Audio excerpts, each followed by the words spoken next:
Welcome to this week's Candidate Voices with 5051 Savannah, the series that brings you 5-minute interviews with candidates from Georgia's 1st Congressional District, U.S. House election 2026.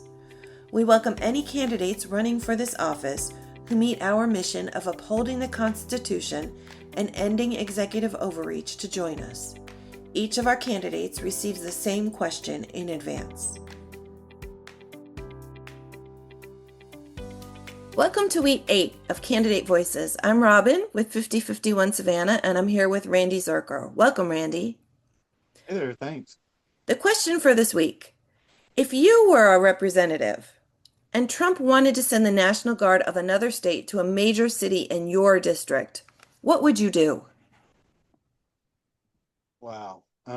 First of all, thanks, Robin. Thanks again for this chance to speak with you all about these issues. You raise a very an important question and kind of a scary question because this definitely could happen. If it did, I think the best response would be kind of a combined response. I would want to defend our constitutional principles. I would want to stand up for my constituents, and I would want to build alliances to block federal overreach. Um, you know, there are several things we could do to get there. First of all, the National Guard is and always has been primarily under the control of governors, not the president, except in very rare federalized circumstances. Um, so I would let that be known. I would assert that state authority and that local control. I would publicly affirm that Georgians can handle Georgia's issues without outside troops interfering in Savannah or other cities. I assume the city would be Savannah. We're the biggest city in the district and also the most democratic. And we have a black mayor, and that seems to be Trump's MO when he sends troops like that. I would want transparency and justification. What is the actual emergency here? Are local officials requesting help? Or, as we found in DC, is this political theater? Because we know that the crime rate has been going down in DC. It didn't need all those troops. So we need to make those decisions because, and facts matter.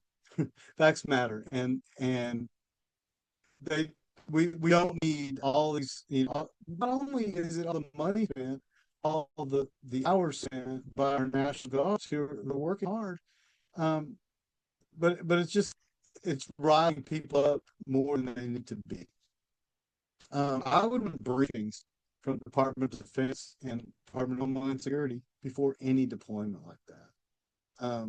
One of the first things I would do is, definitely stand with state and local leaders. I would be on the phone with the governor, our senators, our mayor, the city council, and just have a conference with them about it and where they stood on it. And if they were against it, as I assumed I would be, if there wasn't good reason for it, I would want to amplify their voices and make it clear that the president is trying to override Georgia's sovereignty.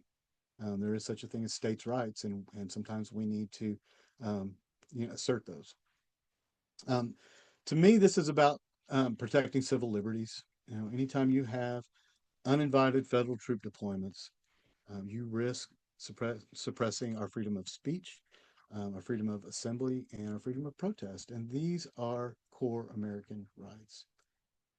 I will be the defender of constitutional freedoms, even if that means coming up against the federal government. And to that end, I would take congressional action. I would call for hearings in either the House Armed Services Committee or the Homeland Security Committee or both, and definitely propose safeguards that require congressional approval before the president can just, willy-nilly deploy out-of-state guard units without the state's consent.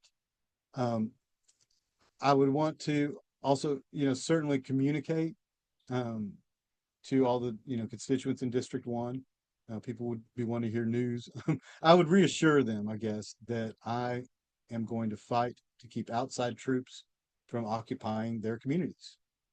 Um, I will always prioritize safety with liberty over law and order at gunpoint. So these are strange times we're in.